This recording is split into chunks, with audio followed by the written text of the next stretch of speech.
And the longer this fight goes, the easier it's going to be for Fluffy because he has great cardio. He's going to be getting takedowns, getting in top position, landing ground and pound shots, transitioning to the back, threatening chokes. And I think that we're going to see Michel Pereira melt. UFC 308 takes place this weekend, and I'm going to be giving my full card predictions for each of the fights on this incredibly stacked card. 0 WMMA fights, no bathroom breaks, absolutely stacked to the gills from the prelims to the main event. One of the best cards of this year. I think it's definitely going to be up there with UFC 299 and UFC 300 in terms of how good it's going to be from an entertainment standpoint. I'm just going to be giving my pure picks today. I'm going to be making a second video going into my bets for this card. But without any further ado, we're going to go ahead and jump right into the first fight of the night. We got Bruno Silva versus Ismail Nurdiev. Nurdiev fought in the UFC in the past, got cut, and Bruno Silva, you know, he's been in the middleweight division for a while now. Got eye poked to shit last time versus Chris Weidman. That was really unfortunate for him, but he wasn't looking good in that fight. You know, he went to war with Alex Pereira, got outstruck handily in those 3 rounds, but, you know, put up a good fight. He's had some decent performances, and, you know, he's just a guy that is going to go out there, has decent hands. Ismail Nurdiev, he'll mix in the grappling. He's all right on the feet, but, you know, he's a guy that isn't really very durable. I don't think he has great cardio. He's been stopped in Brave CF before coming back to the UFC. He's only on a 1-fight winning streak here. Bruno Silva hasn't been doing too good, but I'll trust him to go in there and get a decision here. Starting off this card in the middleweight division, most of the time middleweight fights do go the distance. I think Bruno Silva gets it done on the cards unanimously. His grappling was all right versus Shara, and his striking, I don't think he's going to get finished, and I think he'll just be throwing more volume out here. I think he has better cardio. Give me Bruno Silva to win the first fight of the night on the cards. Next fight of the night, we got Ibo Aslan versus Rafael Cerqueira, which I'm probably butchering, but Rafael Cerqueira, he fought in the demo fight promotion, which I wasn't really familiar with whatsoever before I looked into this dude, because he is undefeated 11-0 here in the light heavyweight division. And I literally could not find any tape whatsoever of a full fight of this guy. Literally the only tape I've been able to find for this dude was on his Instagram. Seems to be just a can crusher. I don't think the competition that he's fighting is any good whatsoever. Ibo Aslan, on the other hand, you know, he was fighting guys like Anton Torkalj outside of the UFC, which is his one loss. Just kind of got grappled there. Cerqueira does have submissions in his back pocket, so he might look to impose some grappling here in this matchup. But Ibo Aslan did really good in his rematch versus Anton Torkalj in his UFC debut after getting an impressive KO on the Dana White Contender Series. His striking's pretty good. You know, he's just got good, powerful punches, moves forward and imposes his will. Is pretty durable as well, and showed to have improved cardio in his last fight because he did go to the 3rd round and then he got a TKO. So it's good to see that he can still get a stoppage later on in the fight. I got Ibo Aslan getting this one done via round 2 TKO here on this early prelim. I think that Rafael is just kind of a can crusher. I don't think he's ready for this level of competition. I think Ibo Aslan goes in there, lands some big shots on the feet, and gets the job done by round 2 TKO with a big old right hook. We move on to the 3rd fight of this card. I'm trying to move through it a little bit quicker here because if I don't, this is going to be an hour-long video, kind of like the UFC 300 predictions. So we're moving right along. Rinat Fakhretdinov versus Carlos Leal. Carlos Leal here stepping in on short notice for Nursultan Rudzaboyev, who did have to pull out of this fight, unfortunately.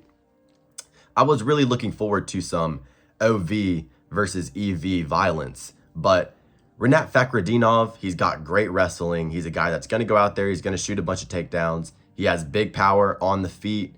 You know, he's knocked down multiple opponents. He knocked down Nicholas Dalby in his last fight, which was on the Abu Dhabi Fight Night card. got the job done there by decision. Looked all right, you know, did get the knockdown, and he was able to impose his grappling on a guy with really good cardio like Nicholas Dalby. That's definitely a good look. Has a win over a very high-level opponent in Brian Battle. So Rinat Fakhretdinov, really good, just classic inbred Dagestani wrestler. Carlos Leal, I will be honest, I actually checked this card last night to see if the Rudzaboyev fight was still intact, and it said it was. Now that I'm looking at it here, Carlos Leal stepping in on short notice. I hadn't gotten the chance to really familiarize myself with him, so probably just a Brazilian marauder, you know, classic Brazilian marauder out there. I think that Rinat Fakhretdinov here in Abu Dhabi, they're going to favor the control time. They're going to favor the fighters from that region of the world that they're trying to promote with this card. And I think Rinat Fakhretdinov is going to go down and, you know, instantly shoot takedowns in this fight, instantly shoot for the legs, and I think he gets himself a round 1 or 2 ground and pound TKO here in this fight.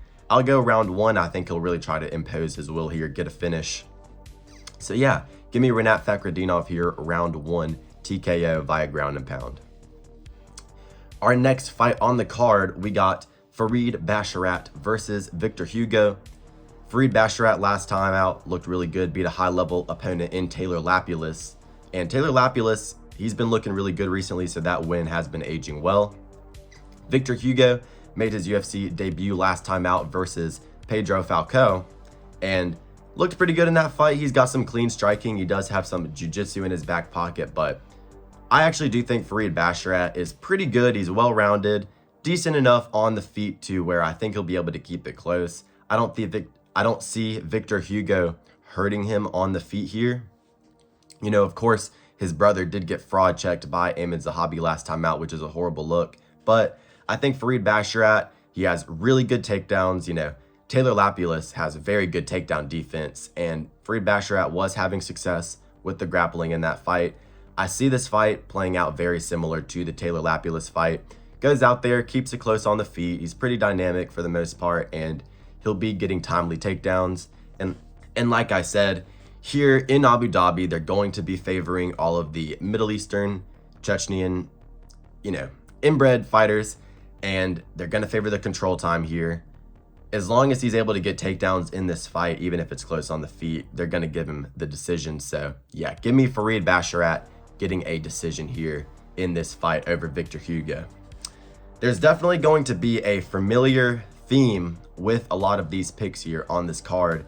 I think it's quite obvious which type of fighters that they're giving favorable matchups to here, but you never know. I think we are going to see some upsets. Next fight on the card, we got Kennedy Nzechukwu versus Chris Barnett. Chris Barnett, of course, has been going through a lot recently. You know, the wife, the house with the hurricanes and everything like that. So been going through it. Had to pull out of his last fight versus Tafa, and now he's stepping in here versus Kennedy Nzechukwu. I think Kennedy Nzechukwu does have durability issues. Looked like absolute dog shit last time out versus OSP, but OSP is a crafty vet. He's more athletic than Chris Barnett, and Chris Barnett, he's big and he's explosive. You know, he's a chunky fella. Looks like a fucking teddy bear out there. No, dude, Chris Barnett is literally Poe from Kung Fu Panda. That's what I was going to say about this motherfucker. He's literally Poe from Kung Fu Panda. You know, he's short, stocky, and fat, but he'll spin around on his toes and hit you with a spinning wheel kick out of nowhere if you're not careful. And, you know, if he gets on top, in top position, you got to think that it would be very, very hard to reverse or build your way back up to your feet with Chris Barnett raining down hammer fist on top of you. So Chris Barnett, he's an absolute unit out there. He is Poe from Kung Fu Panda basically in the UFC, but look, he's been super inactive. He's been going through a lot of negative shit in his life. You got to think that's going to be affecting his training going into his fighting. Kennedy Nzechukwu, you know, he's beaten good guys like Carlos Ulberg. He's gotten good wins in the past, even though he has taken a lot of damage. You know, the Dustin Jacoby TKO, other TKOs he's taken in the past. I do think that he'll be able to do enough here, get the job done. I think he's fought the higher level of competition, most definitely. More UFC experience, has the better wins, more athletic. I think that Andy is going to have a speed advantage here moving up to heavyweight from light heavyweight. Kennedy Nzechukwu is getting this done one way or another. Unless Chris Barnett is just able to get a lucky shot off on the feet and drop him and finish him with ground and pound, I really don't see Kennedy losing this fight. So give me Kennedy Nzechukwu getting a round 3 TKO, standing TKO against the fence versus Chris Barnett. But I will be rooting for Chris Barnett to go out there and fucking hit him with the Kung Fu Panda fucking skadoosh and absolutely stain him. But you never really get what you want in those circumstances for a guy like Chris Barnett.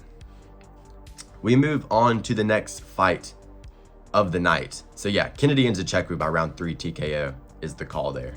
Next fight on the card, this is a really good matchup here. We got Abu Magomedov versus Bruno Ferreira. Bruno Ferreira, absolute marauder on the feet, goes in there and swings big meaty hooks.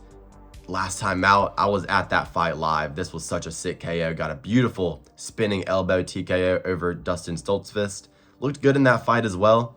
Abu Magomedov, last time out, was able to get the win over Oralbai. Looked to be a lot more improved with his cardio and his, just management of the clock here. Because, of course, in the Sean Strickland fight, he absolutely gassed out. And Kyle Borralho, that loss really isn't aging poorly. Got a really good stoppage in his first UFC fight. He's a guy that has pretty good striking on the feet, good kicks, long rangy strikes, good front kicks up the middle. I think those strikes are really going to be giving Bruno Ferreira issues here early. I think that Abu Magomedov definitely is going to need to grapple here in this fight. I think the game plan should be similar to the Oralbai fight, but Oralbai was kind of out there and having some moments on the feet. Bruno Ferreira has real knockout power in his hands. If he's able to connect on Abu's chin and get Abu tired, if Abu is going to be shooting for the legs here in the second and third round and not getting takedowns, I think that Bruno Ferreira will be able to stop him on the feet. Big power in his hands. His only loss coming just kind of from a fluke punch, realistically, from Nursultan Rudzaboyev off of a leg kick. Bruno Ferreira, he's a small middleweight, stocky, rooted into the ground, and he was throwing a leg kick, and Rudzaboyev's fucking 6'8" or something crazy like that, literally over a foot taller than him, and he just planted a right hand on his chin, and I don't even think it KO'd him instantly, but the way he hit his head on the canvas, that was all she wrote for him. Other than that, undefeated here. Abu Magomedov lost to Sean Strickland, lost to Kyle Borralho, and this is a tough one to call because they are going to favor the control time here for Abu Magomedov. Of course, he is going to be the fighter that they are probably going to be biased towards here in this matchup. Can he survive until the scorecards and make it competitive? I'm not sure, because Oralbai is not on the same level as a Bruno Ferreira. And Abu Magomedov does seem like the type of guy to crack under pressure here. He might be the first OV that I'm going to pick against. And yeah, actually, I am going to pick Bruno Ferreira here to get it done via round 3 TKO. I think Abu Magomedov has a good first round. I think he shoots takedowns. I think he gets them. But I think in the second round, he's going to be a little bit tired. I think this is going to be a higher level of competition than what he's used to being successful against. Strickland and Borralho were able to take over in the second and third rounds. I really think that Bruno Ferreira will be able to do something similar here, hurt him with shots upstairs, kind of make Abu Magomedov wilt. He's a guy that I don't think is going to like the pressure of fighting in Abu Dhabi with the entire crowd wanting him to win. He seems like the type of guy that just kind of wants to be in the apex with no pressure. I think Bruno Ferreira gets this one done. Absolute marauder on the feet, imposes his will. I think the takedown defense in the second and third round will be able to hold up. Give me Bruno Ferreira to get this one done via round 2 or 3 TKO later in this fight. With a big right hand over the top, folds Abu Magomedov, and then finishes him with some nasty ground and pound. We move on to the next fight on the card. Said Nurmagomedov versus Daniel Santos. Daniel Santos, he's like a classic Brazilian, kind of like a Charles Oliveira style, Elvis Brenner style. It's going to march it down. Good Muay Thai, good striking on the feet, has the submission threat. Saeed Nurmagomedov actually pretty similar.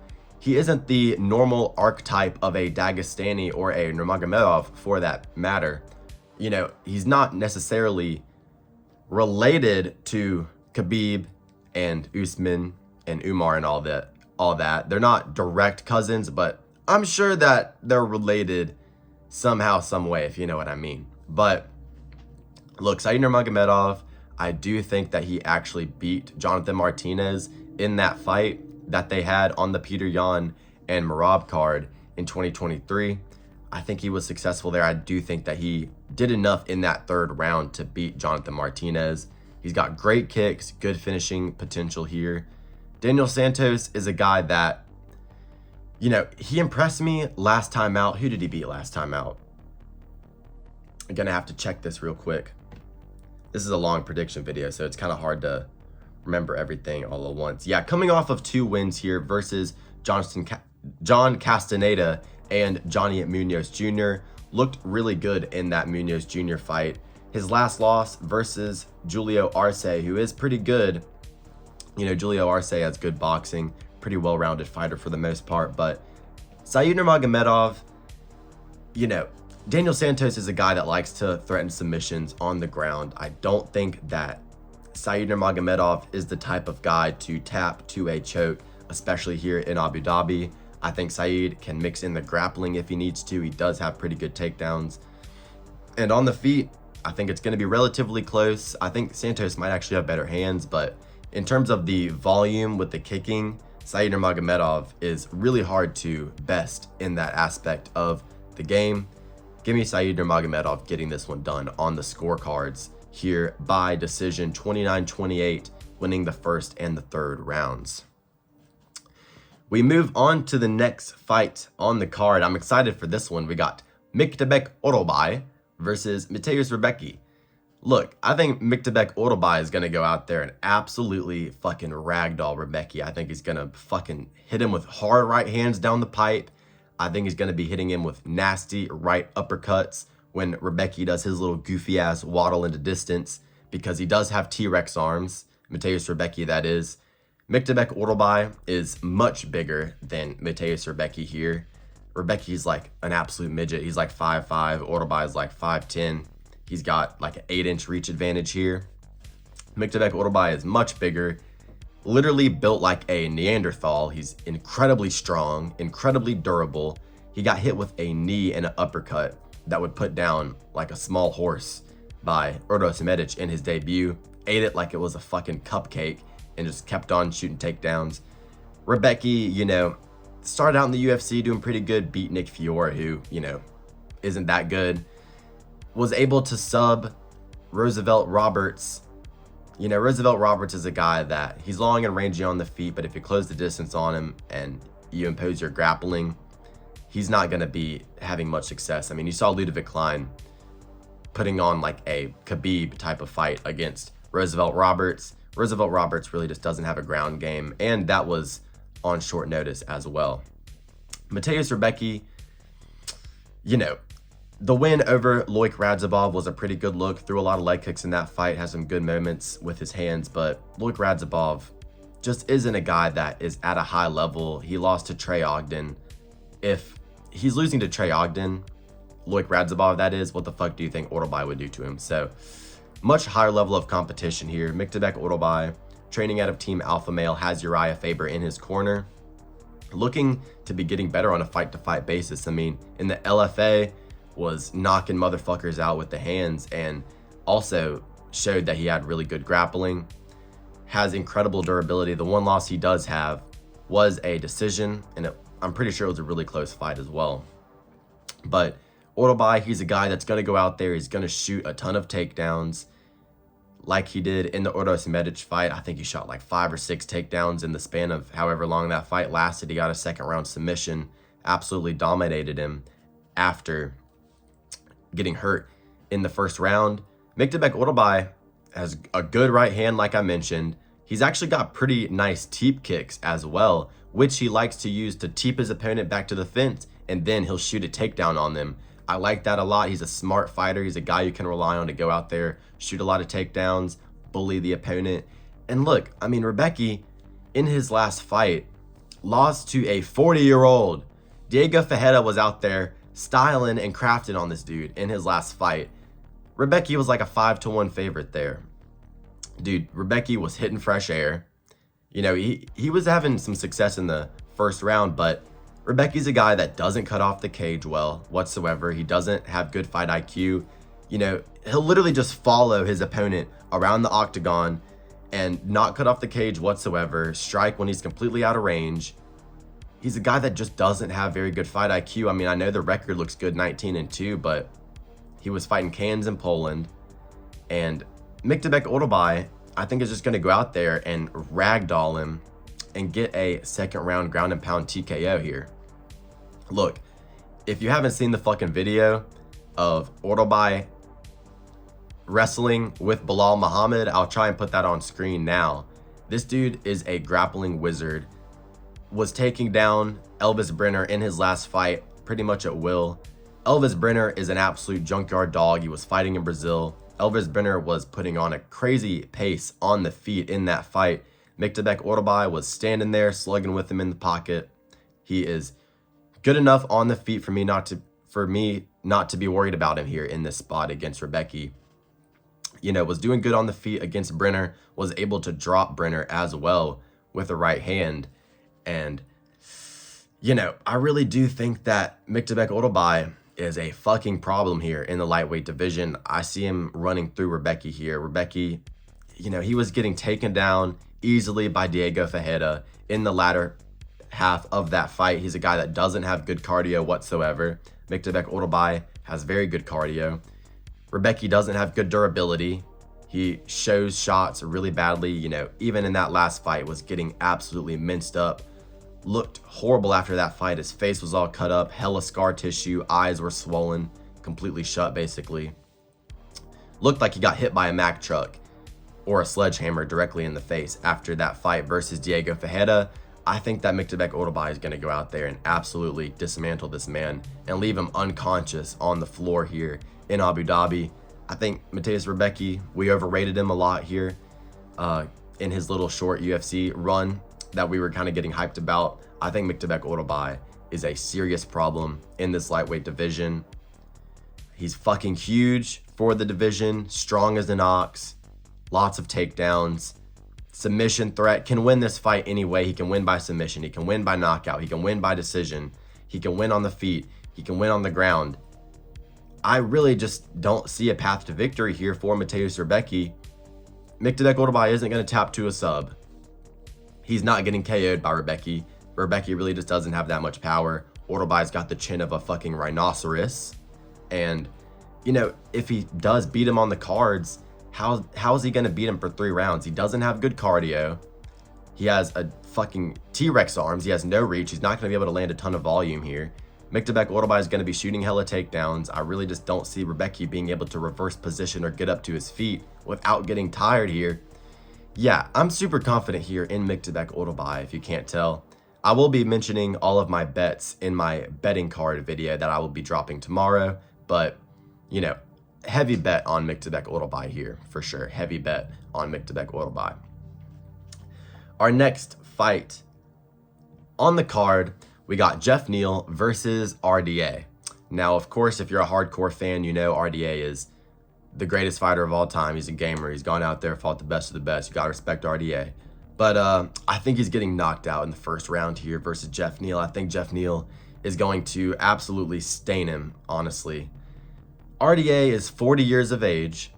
Looked all right in his last fight versus Mateusz Gamrot. But look, Mateusz Gamrot was just chain wrestling him. Still had his moments on the feet in the second and third round. And look, RDA is a guy that was getting outstruck by Vicente Luque coming off a brain bleed via yours truly, hands of steel. He was shooting takedowns in that fight, getting reversed every time. Is too small for the welterweight division. Is just way too small here for the welterweight division. He's going to be massively undersized in this fight. He's old. He's taken a ton of damage. He's a guy that is just an MMA generalist. Doesn't really stand out in any aspect of martial arts. The takedowns, I just don't think are going to be there for him. Geoff Neal has excellent takedown defense. We saw that in the Belal Muhammad fight. We saw that in the Shavkat Rakhmonov fight. He's got excellent takedown defense. I just don't see RDA being able to take him down here. And on the feet, I mean, look, we got a 40-year-old RDA who's taken so much damage in his career. I mean, took like 200 significant strikes by Eddie Alvarez in the finishing sequence alone. You know, got stained by Rafael Fiziev. He's old, he's out of his prime. Hands of steel, Geoff Neal here. Has taken some losses, don't get me wrong. I don't like the Neil Magny loss whatsoever. I don't like that whatsoever. But look, his last 2 fights against undefeated prospects in this division, probably both future champions. Maybe. Ian Gary probably won't be a future champion. Shavkat will be a champion in December. You know, Geoff Neal gave Shavkat Rakhmonov a fucking hell of a fight. Wasn't winning any of the rounds, but was still landing great shots. Was giving him all he could handle in terms of the movement, in terms of defending in the clinch. Took so many knees to the fucking rib cage and the solar plexus in that fight. Was still dogging it out, trying to make it to the final bell. Got choked out in this fight, that fight. In this fight here, I don't see RDA posing much of a submission threat because I don't see this fight going to the ground whatsoever. You know, Belal Muhammad was barely able to take Geoff Neal down, and Belal's got great wrestling. I see Geoff Neal defending all the takedowns in the first round, and I think that literally into the first round, Geoff Neal's going to march him down, land some nasty left uppercuts, dig to the body, land a nasty check right hook, stiff left hands down the middle, and yeah, I see Geoff Neal going out there and staining this old man in round 1, realistically. Geoff Neal's going to go out here and put on a statement. I really do believe in Geoff Neal here. He's got great striking, much faster, much more athletic. He's bigger here in the welterweight division than RDA. I think RDA is done. I think he's toast. I wouldn't be surprised if we see a retirement here, actually. Which is sad. I mean, look, I'm not hating on RDA, but this is a clear win for Geoff Neal here. It's a clear win. He's 3-1 for a reason. And yeah, I like Geoff Neal as a parlay piece. But like I said, I'll be going into my bets in tomorrow's video. Next fight of the card, we got Shara the Bullet Magomedov versus Armen Petrosyan. This is going to be a nice little striking fight, actually, because Shara Bullet Magomedov, you know, he's got the Muay Thai kind of bouncy kickboxing style on the back foot, likes to circle around his opponents, landing lots of volume with his kicks, switch kicks, roundhouse kicks, front kicks, leg kicks, head kicks, everything. He loves his kicking game. But the guy really doesn't have any hands, you know. Anton Turkalj was out there in front of him, basically just dead in the second and third round, and Shara Bullet was not able to really definitively knock him out with punches. He basically just kind of fell over because he was too tired. But look, Shara Bullet Magomedov here, the takedown defense is not good. I don't see Armen Petrosyan shooting 4 takedowns here. I think that we're basically going to get a kickboxing battle where Shara Bullet doesn't really have hands. He has really good kicks. He has good Muay Thai. He's got good knees and elbows that he will mix in. But, you know, is mainly just a counter striker. He's not very good on the front foot, especially with the hands. You know, he's not able to march anybody down, cut off the cage, and throw hands to be able to mix in his kicks, which I think he definitely needs to develop in his game. Armen Petrosyan is actually an underrated fighter, in my opinion. You know, beat Gregory Rodriguez by split decision, beat Christian Leroy Duncan pretty handily in that fight. You know, Armen Petrosyan is actually kind of an underrated fighter here in this middleweight division, in my opinion. You know, his only 2 losses come from guys that just pretty much utilized grappling against him. Caio Borralho was able to get takedowns and, you know, really show off his high-level grappling in that fight, maintaining top position, getting control time. Still made it to the decision, and look, last time out did lose to Rodolfo Vieira, but Vieira is a guy that is incredible with his jiu-jitsu, super accomplished jiu-jitsu fighter. You can look up Rodolfo Vieira, look at his jiu-jitsu accolades, they speak for themselves. You can give him a pass for that loss, because it really doesn't make any difference in this matchup here regardless, because it's going to be a striker on striker matchup. So who wins this? Armen Petrosyan is a guy that, you know, goes in there. He has a classic, you know, Dutch kickboxing style, you know, loves a left hook into a low kick, loves the inside low kick, likes to mix in combinations. You know, he'll do a 3-2 into a left switch kick to the body. He's got pretty clean combinations. I'm pretty sure he is the ONE FC kickboxer Georgian Petrosyan's brother. So, you know, if he's as good as his brother, he probably can win this fight, to be honest. I don't think he's as good as his brother, but you know what I mean. If he can impose a similar game plan and just get back to his roots, I guess, of just high-level kickboxing, not worrying about the takedowns whatsoever, I could see him beating Shara Magomedov here in this spot. He's got much better hands.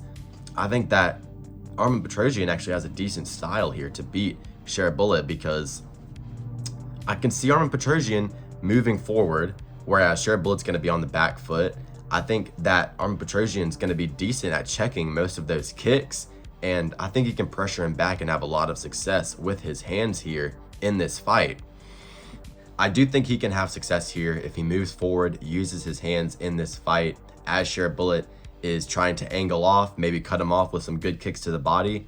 Armen Petrosyan in this spot is, you know, very, very likely to win, in my opinion. He is an underdog. The only thing I don't like about it is the fact that he is going to be fighting not only Shara Magomedov, but he's going to be fighting the UFC market machine. He's going to be fighting Turki Al-Sheikh.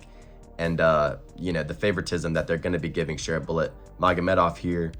He is Abu Dhabi's little shiny toy that they like to have on every card. He's on the main card every single time, even though he's not that good.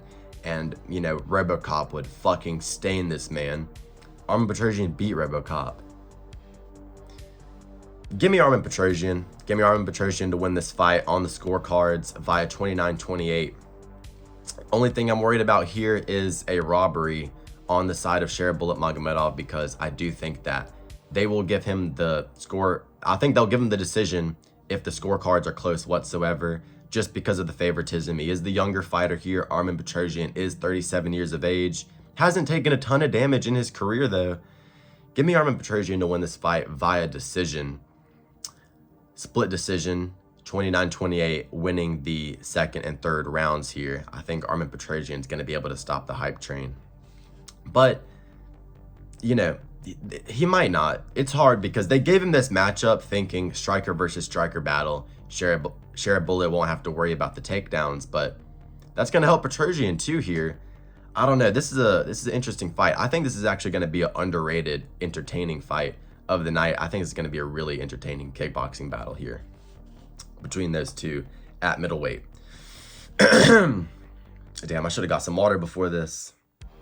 We move on to the next fight on the main card. We got Magomed Ankalaev versus Alexander Rakic. It's going to be a tricky fight for Magomed Ankalaev, but I still think he gets it done. He does struggle with low kicks. We saw that in the Jan Blachowicz fight, but Jan Blachowicz, look, we're making a big deal over the low kicks. Jan Blachowicz is a lot better of a low kicker than Alexander Rakic, in my opinion. I mean, Alexander Rakic was landing a lot of low kicks on Yuri Prochazka, and Yuri just didn't seem that affected by them, especially compared to when he was getting leg kicked by Ferreira. Obviously, Ferreira has the best leg kicks in the sport, but still, you know what I'm getting at. Magomed Ankalaev, I think if it does get, you know, wishy-washy on the feet, he will be able to rely on the wrestling if he has to go for takedowns. He is a guy that can go for takedowns. We've seen that throughout his career. His only loss ever coming via fluke.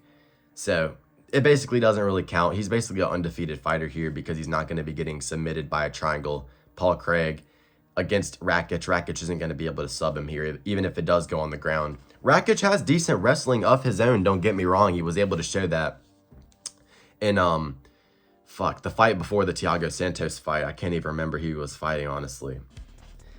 There's so many matchups that are so entertaining on this fight card that it's hard to remember. I'm pretty sure he got a good amount of takedowns against Anthony Smith. That was the fight, but, you know, Anthony on paper Smith, how good is he? Magomed Ankalaev, he's the guy that's going to go out there. He's pretty good with his boxing, you know, good straight shots down the pipe. He's good in the clinch against the fence, you know, good at just maintaining control there. Rakic is a guy that doesn't have great durability. You know, Yuri Prochazka hurt him bad. He got injured in the fight before that versus Jan Blachowicz. not good whatsoever on the side of Alexander Rakic. I mean, coming off of an injury and a TKO loss, going into a very, very difficult stylistic matchup here with Magomed Ankalaev, who's a guy that, you know, I think is going to be a little bit bigger and more of an imposing figure in the octagon. I don't see Rakic being able to take down Magomed Ankalaev. I think he might be able to stop Magomed from taking him down, but I see this fight predominantly taking place on the feet, and I see Magomed Ankalaev just doing enough, winning on the scorecards, you know, dropping Rakic in the second or third round to really secure the fight for himself. I think it's actually going to be relatively close.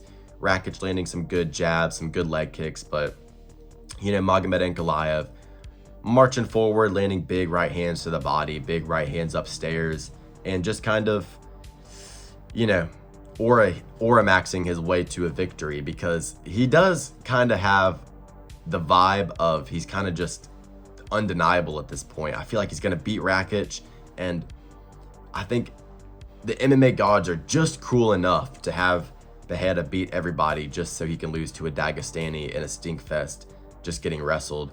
So yeah, give me Magomed Ankalaev to win this fight via decision. I don't think he finishes Rakic this time. I think Rakic, normally when guys are coming off of like a really, really bad fight where they get finished or injured like he is, they normally come back with a point to prove. I think he is going to have a point to prove here. I think he gets to the scorecards, but give me Magomed Ankalaev winning this one 30-27. Unanimous decision, pretty clean, dropping Rakic with a big right hand later on in the fight. Yeah, give me Magomed getting this one done. I think he can mix in the grappling if he needs to. I actually do think he will do that. Maybe in the second round of this fight, you know, starts slow, kind of goes tit for tat, maybe even loses the first round with like some leg kicks, just kind of getting out volumed, but takes him down in the second, maybe drops him in the third with a right hand. Magomed Ankalaev is a pretty smart fighter, you know, trains out of Extreme Couture with, you know, Lucas Tracy, Sean Strickland, Chris Curtis. He's got good training partners, so, you know, give me Magomed Ankalaev to get this one done. Next fight up, we got Lerone Murphy versus Dan Ige. Bro, Lerone Murphy, man. I really thought Edson Barboza was going to fucking destroy Lerone Murphy in his last fight, but it was because I was underrating Lerone Murphy. Lerone Murphy, you know, didn't look good whatsoever in the Josh Culibao fight, which was why I thought Edson Barboza was going to beat him, because Josh Culibao just really isn't that good, but looked really good against, I think his name was, dude, he was like a really good gritty Brazilian Muay Thai fighter. I got to remember his name. Gabriel Santos, yeah. He looked very good versus Gabriel Santos, and Gabriel Santos looked fantastic in his last fight. So the win is aging good for him there. You know, got a really good knee last time out when he was in Abu Dhabi, getting a nice first round knee stoppage. Undefeated prospect here from the UK. Dan Ige, of course, coming off of a huge KO win over Andre Philly. Before that, I'm pretty sure he won a decision. No. That was his last win. His last fight was against Diego Lopez on short notice at UFC 303, of course. And, you know, they didn't give him the spear fight, and they're making him fight Lerone Murphy here in Abu Dhabi. Kind of a shitty, dude, the UFC, man. Hunter Campbell needs to be put in a prison cell. But look, his last win, really good win versus Andre Philly. Put up a really good fight versus Diego Lopez as well. Bryce Mitchell fight. Bryce Mitchell arguably should have lost that fight because, you know, Ige hurt him bad with a left hook. He cut him over the eye. Ige looked really good in that fight with his striking. Even with his defensive grappling, I mean, he didn't get subbed in that fight. Was basically making Bryce Mitchell just transition the entirety of the time on the mat there. Not really able to get much off. Didn't really take much damage on the ground. Looked really good in that fight despite not getting the victory. I personally would have scored that to Dan Ige, but, you know, I'm a Bryce Mitchell fan. And, you know, Bryce Mitchell was not going to be denied in that fight, if you remember the antics that he was pulling. Two really good wins before that against Nate the Train and Damon Jackson. The Damon Jackson KO, perfect, beautiful left hook, fade away. Damon Jackson's a guy that does get KO'd. And, you know, the win over Nate the Train was shooting a lot of takedowns on him, but Dan Ige was able to be the cleaner boxer, was landing the classic left hook that was able to drop him in the second and third round, I believe, in that fight. And, you know, Dan Ige is a gamer, man. He's fought the best of the best in the division. You know, has fought the Edson Barbosas and won. Has fought Calvin Kattar, goes to a decision. You know, the Korean Zombie was able to, you know, take his back and kind of just out-grapple him in that fight. Josh Emmett was able to get some takedowns on him. Movsar Evloev was able to get some takedowns on him. And when you look at those 3 losses before, you know, his most recent run where he's been looking really good since the Damon Jackson fight, you see the weakness in Dan Ige's game, and that's, you know, the grappling for the most part and the takedowns. He's got great boxing, and he's a guy that has big power in his hands. Lerone Murphy is a guy that, you know, Lerone Murphy, he's a guy that is an English fighter, and he's on the back foot, and he's just kicking, and he's doing just enough. Nah, he actually imposes will last time out against Edson Barbosa. I gotta lock the fuck back in, honestly. This video is getting long as hell. Lerone Murphy, in his last fight versus Edson Barbosa, put on a boxing clinic, did mix in the takedowns as well. Edson Barbosa is a guy that is really old, but he's a great striker. He's not a guy that is easy to outstrike whatsoever. Lerone Murphy's cardio looked fantastic in that fight as well, going off 5 rounds, throwing significant volume in each and every round, hurting Barbosa on multiple occasions, making him do the chicken dance on multiple occasions. Lerone Murphy showed off a lot of improvements in that last fight. Like I said, the Gabriel Santos win was excellent. He's got good kicks of his own, was able to drop Josh Kulabau with a good switch kick to the liver. The way I see this fight going, I was reading the fuck out of the resumes right there, realistically, just based off of memory. But, you know, how I see this fight going, Dan Ige is a guy that I think is going to go out there. He's going to start out a little bit slow. He's going to be trying to establish the jab, you know, maybe work the body a little bit. Lerone Murphy's going to have a slight reach advantage here in this fight, a little bit longer, a little bit lankier. I think he's going to be a bit faster here. And with the hands, I think that Lerone Murphy has improved his boxing enough not to get completely outboxed by Dan Ige. I do think Ige has the better hands overall and more power for sure. Lerone Murphy is probably going to have to keep this at range, land some straight shots down the pipe, be defensively sound, land some good kicks. And I think the definitive thing that's going to make Lerone Murphy win this fight is going to be his grappling. I do think he's going to mix in the takedowns later in this fight, probably late round 2, round 3, he's going to mix in some grappling because he does have pretty good takedowns. We've seen that in his fights, and I think he gets a little bit of control time over Dan Ige. I think he outstrikes him narrowly with some kicks, some leg kicks at range. And give me Lerone Murphy to stay undefeated here and defeat Dan Ige, getting the job done via unanimous decision, 29-28. Maybe loses the second round on damage, but give me Lerone Murphy to win this fight. I think he is a decent little prospect here in the featherweight division, but I do worry about it because Dan Ige has fought the higher level of competition and they're about the same age. It's not like Dan Ige has taken a lot of damage in his fights. He's more of a guy that's just gotten wrestled when he has lost. But I think Lerone Murphy, I think he kicks him at range, lands good straight shots, mixes in the grappling and wins a decision that way. We move on to the co-main event of the evening. I had spent 45 minutes on the undercard, had to get a drink of water real quick. But look, we got Khamzat Chimaev versus Robert Whitaker here. 5 rounds, middleweight co-main event.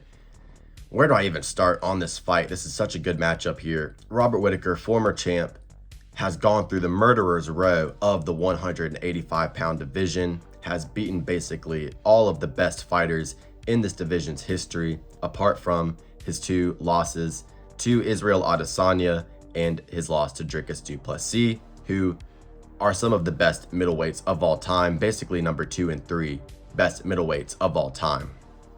Robert Whitaker is right up there with them as well, definitely a top 4 middleweight of all time. His resume is incredible, and the way I saw this fight going originally, when it was originally booked, I was a little bit biased towards Robert Whitaker. I was leaning Robert Whitaker here against Khamzat Chimaev originally. I think that he has a good chance to win this fight because Robert Whitaker has a good style against grapplers. He has a really good style at being defensively sound to the grappling and countering really well with his karate blitz style.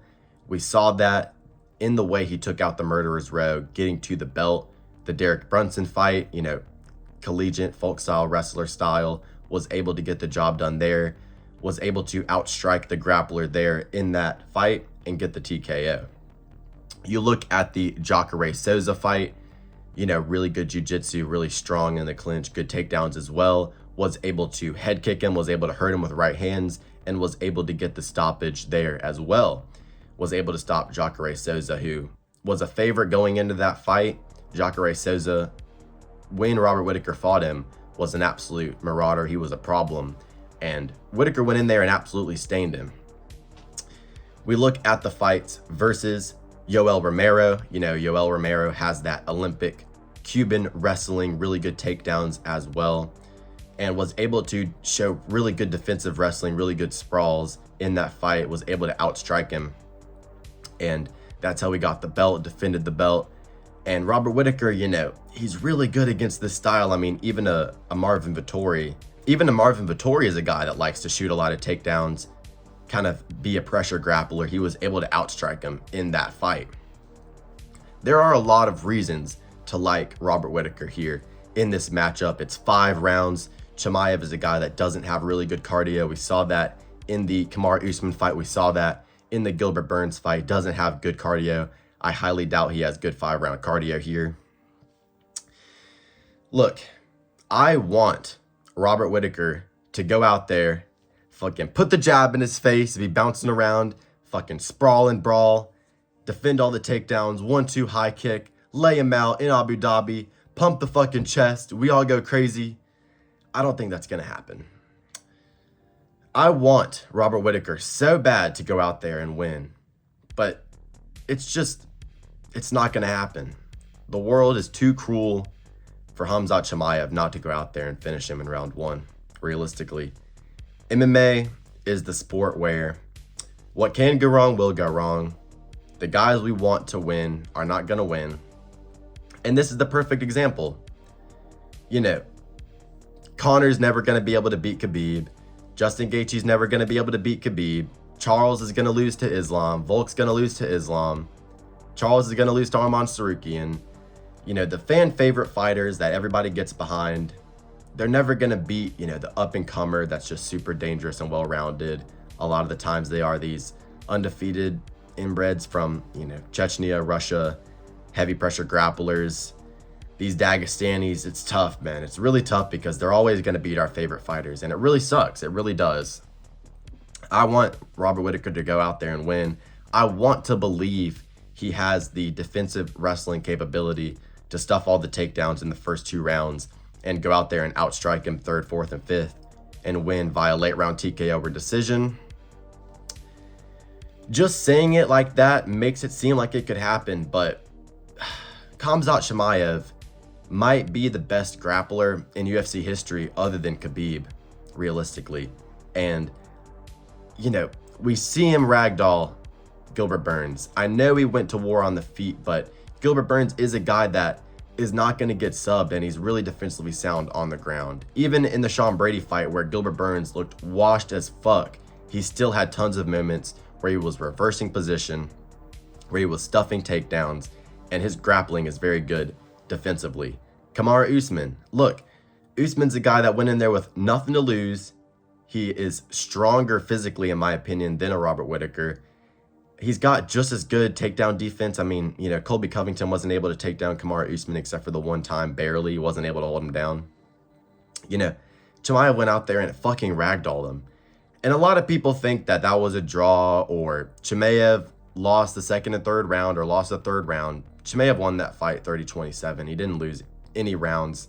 He wasn't losing that fight at any point either. Didn't look great on the feet, but was still landing big kicks, was still landing straight shots down the pipe. And look, what it comes down to is Chimaev's going to be able to take Robert Whittaker down. And I don't think Robert Whittaker is going to be able to survive. I really don't. I want to believe he can, but I just don't think he's going to be able to. Robert Whittaker is a guy that fights off of fucking fear. All of his fights, you know, on the come up through the Murderer's Row. Fighting Izzy, you know, he's wide-eyed. He's out there bouncing around, terrified as fuck. Versus Dricus, he's fighting off of fear. Gets ragdolled in that fight, you know, gets tossed head and arm on the ground. I think that Robert Whittaker is a guy that once he's not having success, it really affects him in his fights. Even in the Israel Adesanya fights, like after he got dropped in both rounds, or both fights in the first round, after that, he was super timid, super unconfident in himself. He's a guy that does get hurt on a fight-to-fight basis. In the Paulo Costa fight, got hurt badly with that spinning wheel kick. I mean, I don't see Chimaev hurting Robert Whittaker with a head kick here, but Whittaker's chin is suspect. He gets hurt on a fight-to-fight basis. He's getting older as well as taking a shitload of damage in his career. I mean, the Yoel Romero fights were a shitload of damage by themselves, has been KO'd by Izzy, has been knocked down and KO'd by Dricus Du Plessis. He's a guy that's been stopped before. Wonderboy Thompson KO'd him at welterweight off of a weight cut. That's not good for your career going forward in terms of your chin. Robert Whittaker has been hurt before many, many times. I think that on the feet, Chimaev will be able to tag him and probably test Whittaker's chin. And I don't trust Whittaker's chin here against Chimaev. He's a guy that Chimaev does have pop in his hands. I mean, he's not the best striker. He's not super accurate, not a ton of volume, but he's going to be able to hurt Whittaker on the feet, I feel. And realistically, Chimaev, other than Khabib Nurmagomedov, is probably the most dangerous grappler in UFC history. I know that he hasn't looked fantastic in his last two fights. I know he's been inactive, and I was hating on the guy. In my Robert Whittaker versus Ikram Aliskerov prediction video, I literally said Ikram Aliskerov was going to get a diploma because Robert Whittaker was going to school him so bad. And I was right. That was a perfect prediction by me. But as this fight has been approaching, it's in Abu Dhabi. If it does go to the scorecards, look, Chimaev is going to win round one.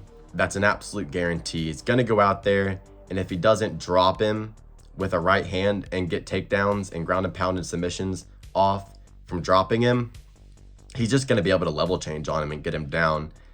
Robert Whittaker, he's been able to defend takedowns against these other guys, but they're not Chimaev. They just aren't Chimaev, and I think that Chimaev's grappling and his speed with his grappling and his takedown entries, his transitions, the way he's able to take the back, the way he's able to just ragdoll people, get in advantageous positions, completely drain them of any confidence they already had going into that fight about their defensive grappling. I think it's going to go out the door, as soon as he gets their hands on him, realistically. You look at a Corey Sandhagen versus Umar Nurmagomedov. I picked Corey Sandhagen in that fight because, one, there wasn't nearly as big of a finishing threat from the Dagestani. And two, Corey Sandhagen was a guy that was infatuated with solving the Nurmagomedov puzzle. He was, really looking forward to fighting Umar, and he believed he could win. And that kind of gaslit me into thinking he could as well. I don't think it matters how much Robert Whittaker thinks he can win here. I don't think he's going to, because, he didn't have to take this matchup after beating Ikram Aliskerov, but he decided to anyway. That shows confidence. So if you're on Robert Whittaker here, that is definitely a good sign. But I think that as soon as Chimaev gets his hands wrapped around him, all that confidence is going to go out the fucking window. I think he's going to be shitting his pants as soon as Chimaev gets him on the ground. And I think that Chimaev is going to be able to unleash nasty ground and pound. He's going to be threatening submissions. And I just don't see Robert Whittaker being able to stay defensively sound on the ground like a Kamaru Usman. I think he tries to get back up to his feet, gives up his neck, and I think he gets subbed in round one, unfortunately. I think both of these guys are going to come out there. Whittaker's going to be bouncing around, staying evasive. Khamzat Chimaev is going to be, instantly pushing him against the fence, trying to land big shots. I think that Whittaker is going to be looking good for about 45 seconds to a minute. A couple leg kicks, couple jabs, couple body kicks. But I think Chimaev is going to march him down against the fence. I think Robert Whittaker, the way his hands are always down, he blitzes in and he does telegraph it at times. I think he's going to go for a blitz. I think Chimaev hurts him with a right hand bad, rocks him. He rocks him with a right hand bad. I think as soon as Chimaev rocks Whittaker, I think he's going to dive for the legs. He's going to get him down with ease. And I think that Robert Whittaker is going to piss himself on the ground, and Chimaev's going to get an arm bar, get a Doris, get a rear naked choke when Robert Whittaker tries to build back up and get back to his feet. I think Chimaev finishes Robert Whittaker in round 1, unfortunately. I hate to say it, I literally want Whittaker to win so bad, but I just know it's not going to, man. I just know it's not going to. Chimaev here in Abu Dhabi. He's going to win the first round, even if he doesn't get a finish. I see him winning the second round, even if he doesn't get a finish. And rounds 3, 4, and 5 are where Robert Whittaker can have success. But like I said, you know, Robert Whittaker is not just fighting Chimaev here. He's fighting the UFC market machine. He's fighting the biased judges in Abu Dhabi. Turkiala will fucking jump in the ring.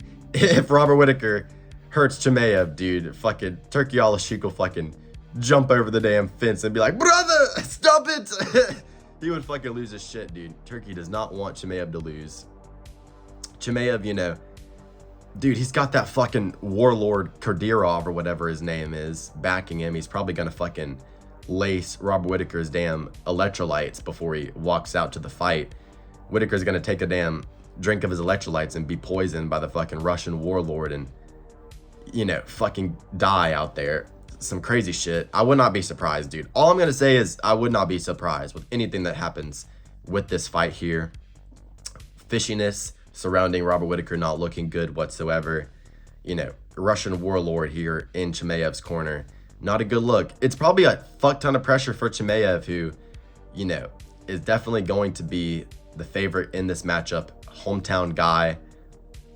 You know, the UAE people love Chimaev. All the brothers love Chimaev. All of the oil tycoons want Chimaev to win. He's their golden boy, and they want him to be the middleweight champion probably, so that they can have more events over here in this part of the world with champions from this region. I got Chimaev by round 1 sub.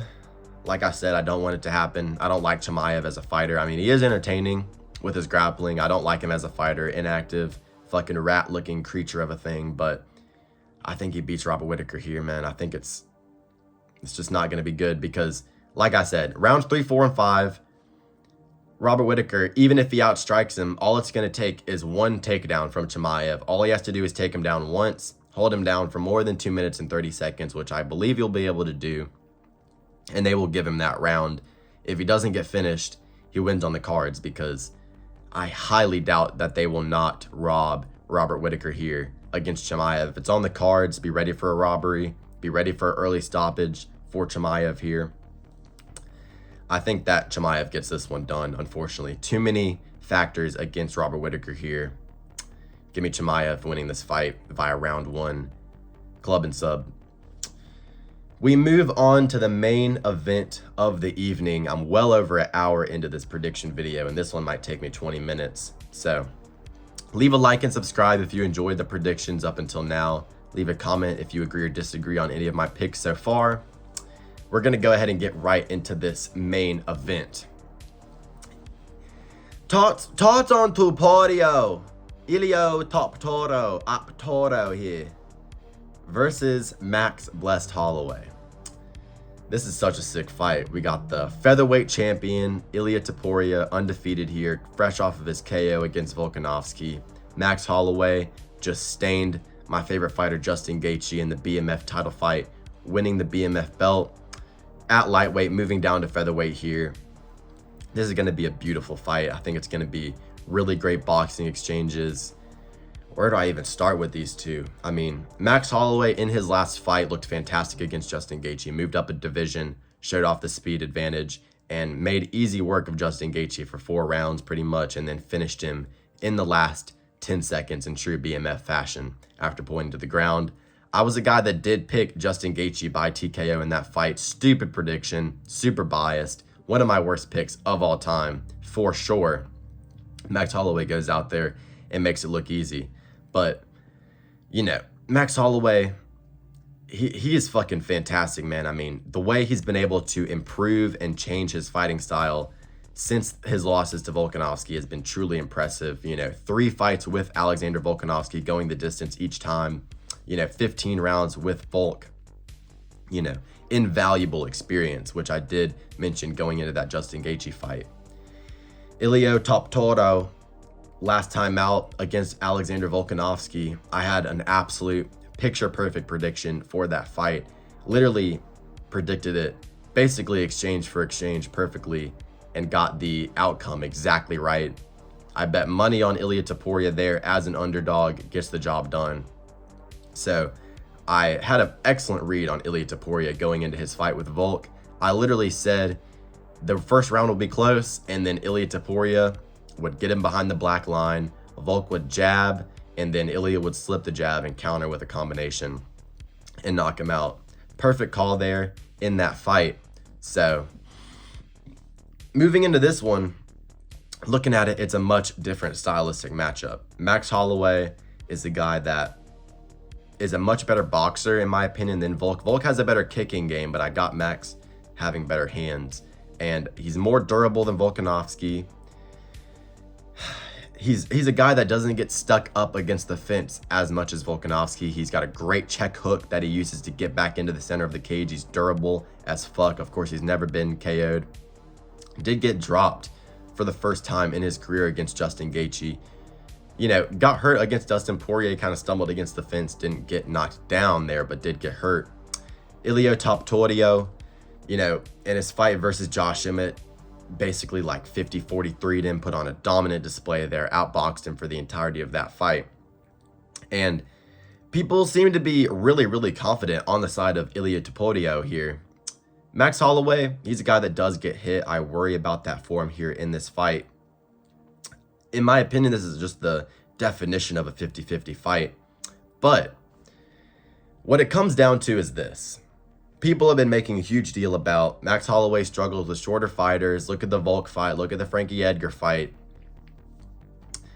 Max Holloway struggles against Alexander Volkanovski. And Alexander Volkanovski is one of the best fighters to ever walk the face of the earth. Alexander Volkanovski was fucking piecing Ilia Topuria. Piecing him up, you know, fucking piecing him up. Yeah. Styling on this guy. Just jabbing him up. Oh, yeah. Before the KO. He was winning both of those rounds before the KO. But he was a guy that, you know, never really had a fantastic chin. You know, had been KO'd on the amateur scene. You know, had taken damage in his UFC career. Had been dropped in his UFC career. Had gotten TKO'd with a nasty head kick by Islam Makhachev. Cut down after that to 145. And was looking fantastic in that fight. But just took one bad shot and that was all she wrote. I think Max Holloway eats that right hook, to be honest, like a bowl of Fruity Pebbles. I just don't think that Volk's chin was ever going to be able to take that shot, but I think that Max will be able to take that shot. And if that fight extends, who the fuck knows what we see? Because Volk did not shoot any takedowns in that fight. He didn't explore the grappling whatsoever to see if he could get Ilia tired with that. I don't think Max Holloway is going to be shooting takedowns here in this fight, but Ilia Topuria getting tired here in this fight is definitely on the table. Max Holloway versus Frankie Edgar. Frankie Edgar, you know, he's a guy with a takedown threat as well. He's pretty fast. Max Holloway, not his best performance, but he still won. So I don't really want to look at that fight too in depth, thinking, oh, Max Holloway struggles with shorter fighters so much. He struggles with Volk, and Volk's the GOAT.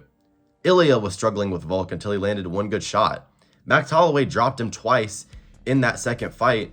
You know, if Max Holloway has the power that Ilia Topuria has, maybe he wins that fight via TKO.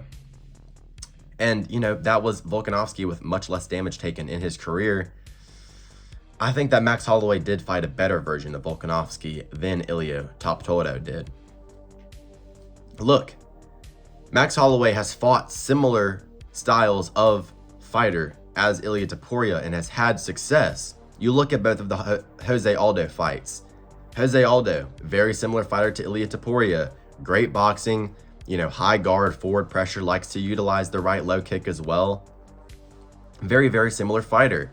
Max Holloway absolutely melted him, and they're built similar as well. So, you know, you want to make a big deal about the Volk and Frankie Edgar fights. What about the Jose Aldo? First fight and rematch. TKO'd him in the third round both times. Melted him with the boxing pressure, you know, was able to stay defensively sound early, still started fast. The volume just adds up so quickly. You look at the Calvin Kattar fight. Calvin Kattar, a guy that can mix in some grappling, a guy that predominantly relies on his boxing, similar to Ilia Topuria, not the same short, bent over, stocky build, but in terms of what Max Holloway is going to have to look out for, pretty much the same shit, pretty much the same style. And that was his career best performance. So, Ilia Topuria, a lot less proven in the UFC. We've seen his KO versus Jai Herbert, where he did struggle in the beginning of that fight. We saw the KO over Damon Jackson, beat Yusuf Zalal in his debut, which was a great look. Beat Josh Emmett by decision, dog walked him, and then got the belt off of Volkanovski. He's KO'd guys, and he's looked fantastic doing so. But he's pretty much knocked him out the exact same way every single time, I've noticed. You look at the Damon Jackson KO. Liver shot, overhand right. You look at the Jai Herbert KO. Liver shot, overhand right. You look at the Volkanovski KO. Liver shot, overhand right. It's been the same combination that he's KO'd everybody with. If I'm noticing it, I'm damn sure that Max Holloway and his coach are noticing it. And I think that Max Holloway knows how to deal with the overhand right. To be honest, he's fought so many great strikers. Even Justin Gaethje was trying to impose his will with the overhand right, was not able to land it very much. Jose Aldo was hitting fresh air with that right hand in the first 2 rounds of both of the fights with Max Holloway. Look, people are fucking confident here in Ilia Topuria. I'm not so confident here in Ilia Topuria.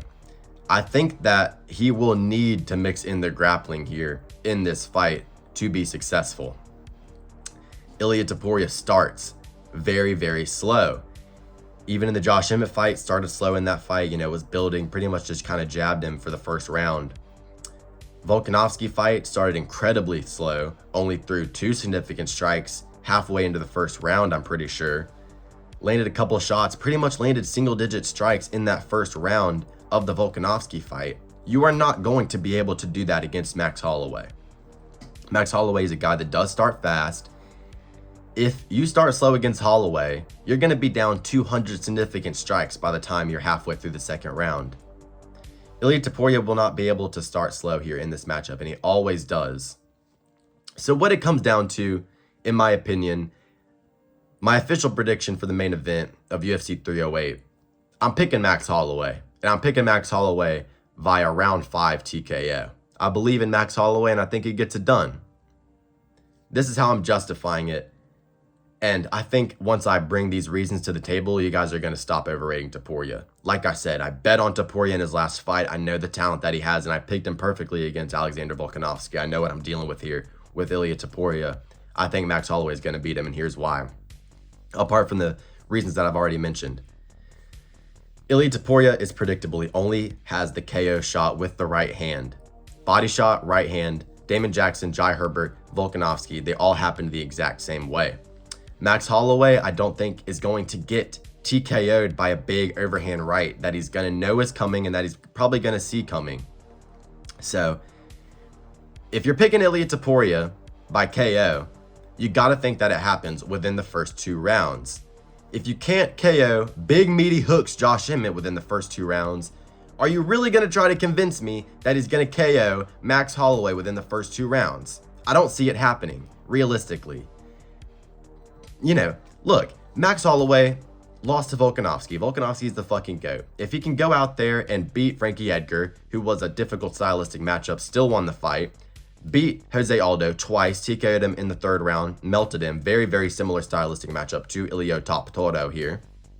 And Calvin Kattar, very similar fight style, boxing, does mix in the grappling.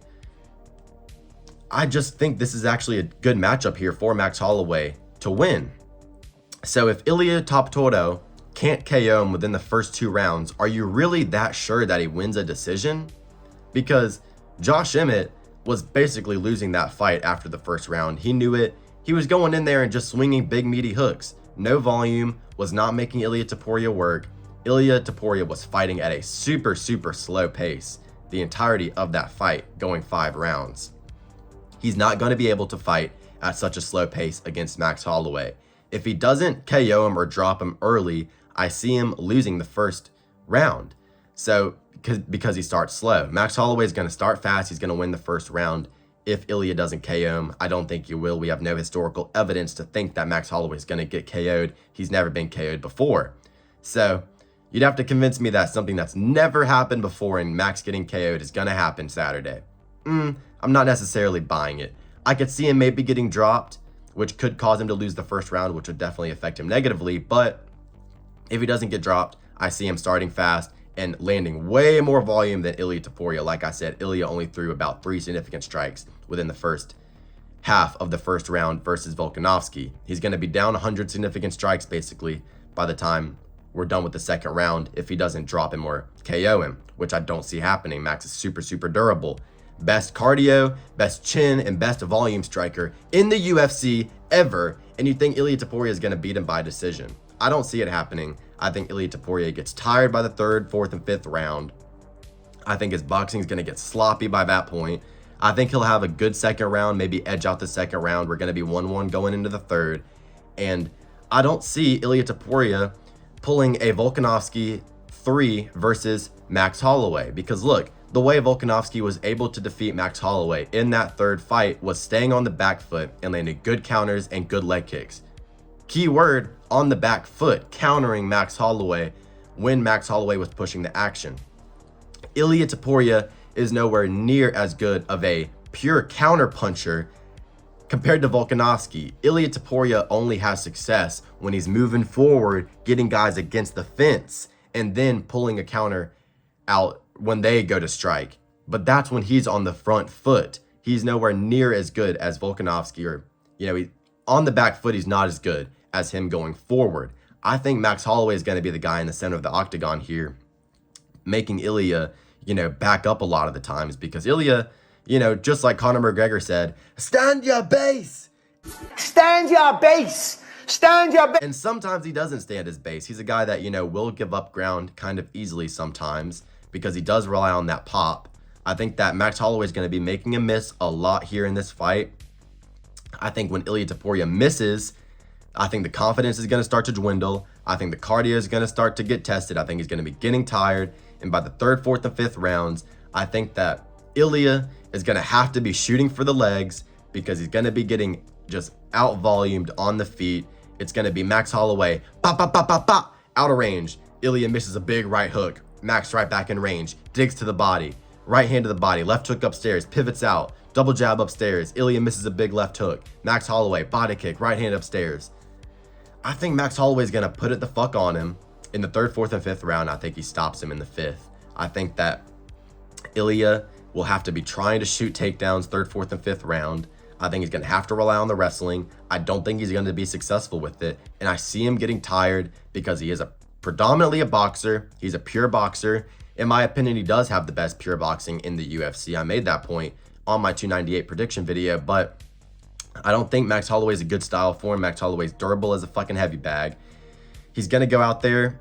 He's going to start fast. Ilia's not going to KO him. He's not going to KO him in the first 2 rounds, and Max Holloway is going to completely run away with this 3rd, 4th, and 5th round, getting himself a round 5 TKO. Ilia with the grappling is the only thing I'm really concerned about here for Max. I could see him, losing the first, winning the second with the boxing, winning the 3rd and 4th with some takedowns, and just getting a 48-47. That's how I see Ilia winning this fight, just kind of mixing in the wrestling with the hands. But for you guys picking Ilia Topuria by like damage-based Volkanovski 3 type of performance, I just really don't see that. I really don't see that. I think Max Holloway gets a 5th round stoppage here. I think he's going to be quadrupling the strike numbers in the latter half of this fight. Ilia Topuria is a guy that hasn't fought at a fast pace 4 or 5 rounds. Max Holloway's done that his entire career. Give me Max Holloway to get his belt back here this weekend. I think he's going to beat Ilia Topuria. I think he's going to grab him by the scruff of the neck and he's going to pop, pop, pop, pop, pop.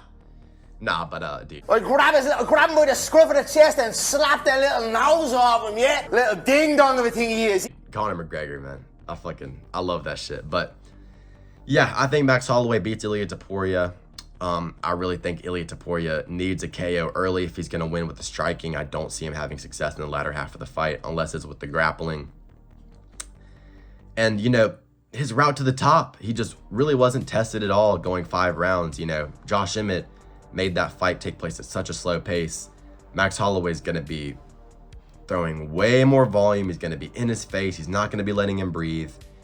Ilya's going to, you know, want space to be able to, you know, rhythm step and get his jab off and start to make reads.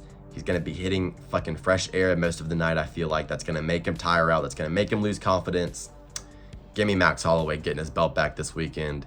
And, yeah, I think Max Holloway gets his belt back. I think we see Max Holloway versus Diego Lopez. I think we see Max Holloway versus Movsar Evloev for future matchups in the division.